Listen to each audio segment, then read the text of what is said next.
Welcome back to my YouTube channel unique classes. आज हम class 10th की हिंदी पाठ नेताजी का चश्मा के बहुविकल्पिक प्रश्न करेंगे। तो चलिए बिना किसी देरी के शुरू करते हैं।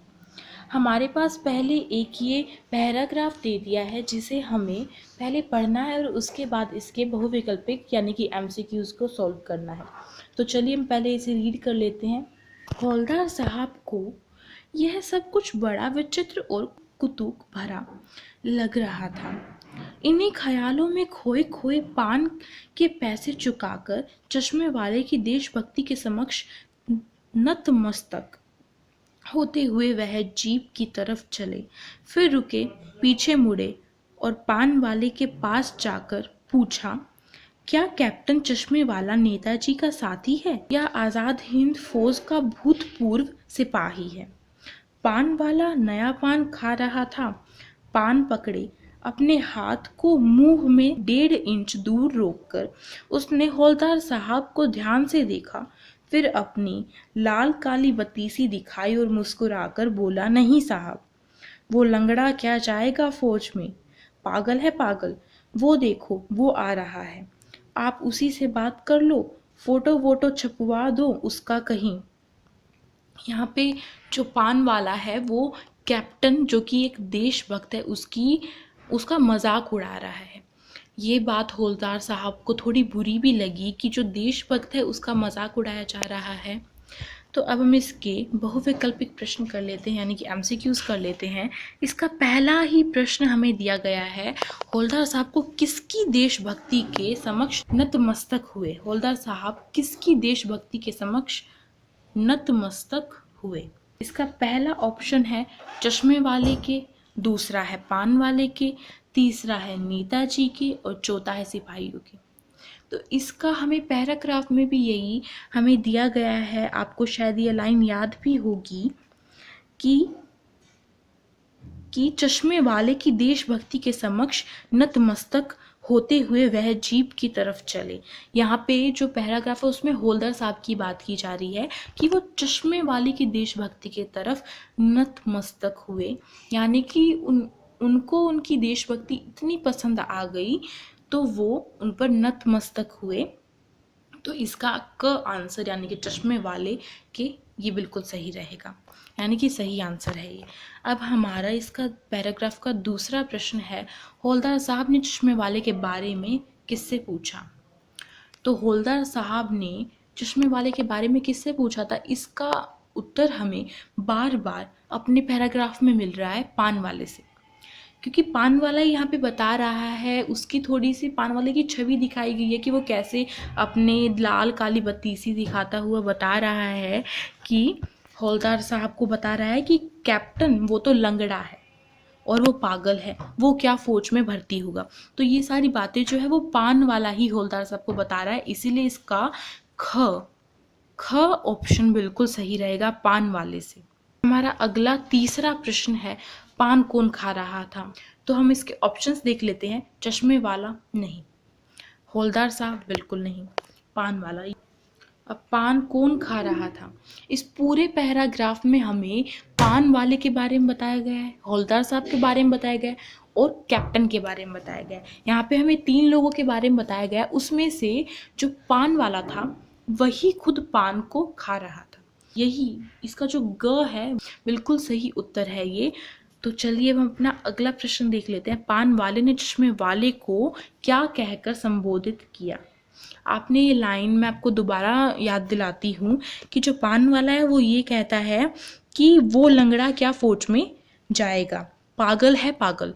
पान वाले ने चश्मे वाले को पागल है पागल बोला और यहाँ पे लंगड़ा भी बोला, तो आप थोड़ा कंफ्यूज हो जाएंगे कि क्या बोला, है ना, आप भी कंफ्यूज हो जाएंगे। तो इसलिए हम इसके सारे ऑप्शंस एक बारी देखेंगे, क्योंकि हमें कोई भी प्रश्न करने से पहले उसके सारे ऑप्शंस देख लेने चाहिए, तभी हम किसी भी अपना एक निश्चित होकर आंसर पर टिक करेंगे। अगर आप ऐसे ही कर देंगे बिना देखे तो वो आपका जल्दबाजी में गलत भी हो सकता है, इसलिए एक बार ही देखना बहुत ज़रूरी होता है। पहला है मूर्ख, बिल्कुल नहीं बोला। दूसरा है बेवकूफ़, नहीं बोला। तीसरा है बुद्धू, नहीं बोला। चौथा है पागल, तो पागल ही इसने बोला है। क्या बोला था पान वाले ने? पागल है पागल, तो यही इसका सही उत्तर होगा पागल। अब हम अपना 5वां प्रश्न देख लेते हैं। विचित्र शब्द का पर्यायवाची लिखिए। अब यहाँ पे विचित्र शब्द भी हमारे पैराग्राफ में आया था, जो कि दूसरी लाइन में आया था। दूसरी लाइन का पहला ही शब्द है, हौलदार साहब को यह सब कुछ बड़ा विचित्र और कुतूहल भरा लगा। तो विचित्र शब्द का पर्यायवाची हम यहाँ पे देखते हैं ऑप्शंस में। पहला है अनोखा। विचित्र शब्द का मतलब होता है कि कुछ अलग सा। पहले मैं आपको बता देती हूँ कि विचित्र शब्द का अर्थ यही होता है कि कुछ अलग सा, अनोखा सा, मतलब कुछ डिफरेंट हो, अलग हो बिल्कुल। दूसरा हमारे पास ऑप्शन है विशाल, तीसरा है विचार और चौथा है अनुकरण। यहाँ पे ऊ की मात्रा आएगी न के नीचे, मिसप्रिंट हो सकता है कभी कभी, इसीलिए। तो इसका जो क है अनोखा वो बिल्कुल सही है, क्योंकि विचित्र शब्द का अर्थ ही अनोखा, अलग सा, डिफरेंट सा होता है। ठीक है, अब हम अपना चौथा पैराग्राफ पढ़ लेते हैं। यानी कि अब हमारा नया पैराग्राफ स्टार्ट हो गया, तो सबसे पहले हम उसे रीड कर लेते हैं, उसके बाद ही हम उसके MCQs बहुविकल्पिक प्रश्न करेंगे। तो इसमें हम पहले पढ़ते हैं। हौलदार साहब को पान वाले द्वारा एक देशभक्त का इस तरह मजाक उड़ाया जाना अच्छा नहीं लगा। मुड़कर देखा तो अवाक रह गए। एक बेहद बूढ़ा मरियल सा लंगड़ा आदमी, सिर पर गांधी टोपी और आंखों पर काला चश्मा लगाए, एक हाथ में एक छोटी सी संदूकची और दूसरे हाथ में एक बांस पर टंगे बहुत से चश्मे लिए अभी अभी एक गली से निकला था। यहाँ पे हौलदार साहब ने पान वाले के बोलने के बाद, यानी कि पान वाले ने उसे ये सब बोला कि लंगड़ा है लंगड़ा, ये सब करके उसने बोला, तो हौलदार साहब को कहीं ना कहीं मन में अच्छा नहीं लगा कि देशभक्त के प्रति उसका मजाक उड़ाया जा रहा है। उसके बाद उन्होंने पीछे मुड़कर देखा। जब पान वाले ने, हमें तीसरे पैराग्राफ में भी हमने देखा था कि पान वाले ने कहा कि पीछे मुड़कर देख लीजिए, वो आ रहा है। ठीक है, तो इसमें उन्होंने देखा पीछे मुड़कर, तो उन्हें दिखा कि एक बेहद बूढ़ा सा मरियल, जो बिल्कुल बिल्कुल पतला सा होता है, बिल्कुल मरियल सा होता है, लंगड़ा आदमी, सिर पर गांधी टोपी, यानी कि उसके सिर पर गांधी की टोपी थी, आ रहा था, आंखों पर काला चश्मा था और उसकी आंखों पर काला चश्मा था। यहाँ पे अगर हम एक बात ध्यान से देखें तो जो चश्मे वाला है, यानी कि जो कैप्टन है, उसके जो हमें कैरेक्टर स्केच, उसकी जो हमें मतलब हर एक चीज़ बताई गई है कि वो दिखने में कैसा था, उसका पहनावा कैसा था। तो इससे भी कभी कभार प्रश्न बन जाते हैं, तो इसलिए हमें ये बातें भी ध्यान में रखनी होती हैं। उसके बाद उन्होंने बताया कि उसके हाथ में एक छोटी सी संदूकची थी। संदूकची मतलब जैसे कोई संदूक नहीं होता, छोटा सा बक्सा, उस टाइप से। और दूसरे हाथ में एक बांस का टेगा, यानी कि एक बांस का डंडा था, जिसपे बहुत सारे चश्मे लगे हुए थे। और वो अभी अभी एक गली से निकला था, मतलब कि वो अभी अभी गली से आ रहा था। और अब एक बंद दुकान के सहारे अपना बांस टिका रहा था, यानी कि उसके पास दुकान भी नहीं थी। इससे हमें यह बात भी पता चलती है कि जो कैप्टन है उसके पास, जो चश्मे वाला है, उसके पास कोई दुकान नहीं थी। ठीक है, तो इस बेचारे की दुकान भी नहीं है, फेरी लगाता है। हौलदार साहब चक्कर में पड़ गए, पूछना चाहते थे इसे कैप्टन क्यों कहते हैं, क्या यही इसका वास्तविक नाम है, लेकिन पान वाले ने साफ बता दिया था कि अब वह इसके बारे में और बात करने को तैयार नहीं है। यानी कि अब पान वाले ने साफ कह दिया था कि मैं कैप्टन के बारे में और बातें नहीं करूंगा। ड्राइवर भी बेचैन हो रहा था, काम भी नहीं था। हौलदार साहब जीप में बैठकर चले। जो ड्राइवर है, मतलब कि जो हौलदार साहब का ड्राइवर है, जो गाड़ी चलाता है, वो भी बेचैन सा हो रहा था कि इतना टाइम हो गया है वहाँ पे खड़े खड़े। तो अब हौलदार साहब भी अपनी जीप में बैठकर चले जाते हैं। अब हम इसके बहुविकल्पिक प्रश्न देख लेते हैं। इसका पहला प्रश्न है, हौलदार साहब को क्या अच्छा नहीं लगा। तब हौलदार साहब को क्या अच्छा नहीं लगा, और हम ऑप्शंस देख लेते हैं। चश्मे का ना होना, नहीं, यहाँ पे अब नेताजी की मूर्ति की कोई बात ही नहीं की गई है। दूसरा है देशभक्त का मजाक उड़ाया जाना, ये हमारा ख बिल्कुल सही है। हमें सबसे पहले ही हमें इस पैराग्राफ में यही बताया गया था कि हौलदार साहब को पान वाले द्वारा एक देशभक्त का इस तरह मजाक उड़ाया जाना अच्छा नहीं लगा, तो यही इसका सही आंसर होगा। क्योंकि इसमें इसमें पैराग्राफ में भी हमें यही दिया गया है कि जो हवलदार साहब है वो एक देशभक्त के प्रति वो उनका बहुत ही सम्मान करते हैं, देशभक्त का। लेकिन यहाँ पे देशभक्त का मजाक उड़ाया जा रहा है, वो हवलदार साहब को अच्छा नहीं लगा, तो यही इसका सही उत्तर होगा। अब हमारा दूसरा प्रश्न है, बेहद बूढ़ा मरियल सा लंगड़ा आदमी कौन था।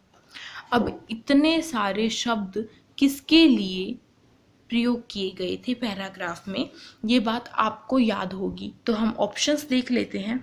इसका पहला ऑप्शन है ड्राइवर नहीं, पान वाला नहीं, चश्मे वाला। चश्मे वाले के लिए किए गए थे। बूढ़ा, बेहद मरियल सा, वो हवलदार साहब को देखने में वो ऐसा लग रहा था, क्योंकि वो उसका शरीर ऐसा था कि उसके अंदर कोई जान ही नहीं है, वो एकदम मरियल सा है। मरियल शब्द हम इसीलिए यूज़ करते हैं कि हमें वो देखने में एकदम मरियल सा लगता है कि कोई जान ही नहीं है इसके अंदर। तो वो किसके लिए प्रयोग किया गया था, चश्मे वाले के लिए। तो हमारा ग जो ऑप्शन है वो बिल्कुल सही रहेगा। तीसरा प्रश्न देख लेते हैं, चश्मे वाले ने अपना बांस कहाँ टिकाया। ये बात भी हमें पैराग्राफ में बताई गई है कि चश्मे वाले ने अपना बांस कहाँ टिकाया। तो चश्मे वाले के पास कोई दुकान नहीं थी, तो उसने अपना बांस कहाँ टिकाया था, बंद दुकान के सहारे। क हमारा बिल्कुल सही रहेगा, बिल्कुल बिल्कुल ठीक आंसर है, ये राइट है ये आंसर बिल्कुल। बंद दुकान के सहारे, गली से तो वो आ रहा था, दीवार के सहारे उसने टिकाई नहीं थी और कंधे के सहारे नहीं टिकाए थे, तो उसने बंद दुकान के सहारे अपना बांस, जो चश्मे का बांस था जिसपे चश्मे लटके हुए थे, वो वहां पे टिकाया था। हमारा अब चौथा प्रश्न है, पान वाला किस बारे में बात करने को तैयार नहीं था। ये बात हमें बिल्कुल लास्ट की 4-5 लाइनों में कही गई थी कि पान वाले ने क्या कहा था, लेकिन पान वाले ने साफ बता दिया था कि अब वह इस बारे में कोई बात करने को तैयार नहीं। तो यहाँ पे प्रश्न क्या कहा गया है कि पान वाला किस बारे में बात नहीं करना चाहता था। ये जो पूरा पैराग्राफ है ये किसके इर्द गिर्द घूम रहा है, कैप्टन के, हवलदार साहब के और पान वाले के। जो कैप्टन है उसका तो इसमें यहाँ पे पूरी वेशभूषा बताई गई कि वो कैसा दिखने में था, कैसा था। हवलदार साहब को जानकारी, मतलब वो जानना चाहते थे कि कैप्टन कौन था, और पान वाला बताने वाला था। ठीक है, तो यहाँ पे कंफ्यूज होने की ज़रूरत नहीं है। जो पान वाला है वो यहाँ पे हवलदार साहब को सब बता रहा था, और कैप्टन का जिक्र यहाँ पे सिर्फ उसके वेशभूषा से ही किया गया था कि वो दिखने में कैसा था। तो सीधी सी बात है कि पान वाला किस बारे में बात बता रहा था। जो हवलदार साहब और जो पान वाला है उन दोनों के बीच में कैप्टन के लिए बात हो रही थी। हवलदार साहब और पान वाला तो आपस में बात कर रहे थे, तो हवलदार साहब तो बिल्कुल गलत हो जाएगा, अपने बारे में नहीं। पान वाला अपने बारे में नहीं बता रहा था, मूर्ति के बारे में तो यहाँ पे कोई जिक्र ही नहीं है।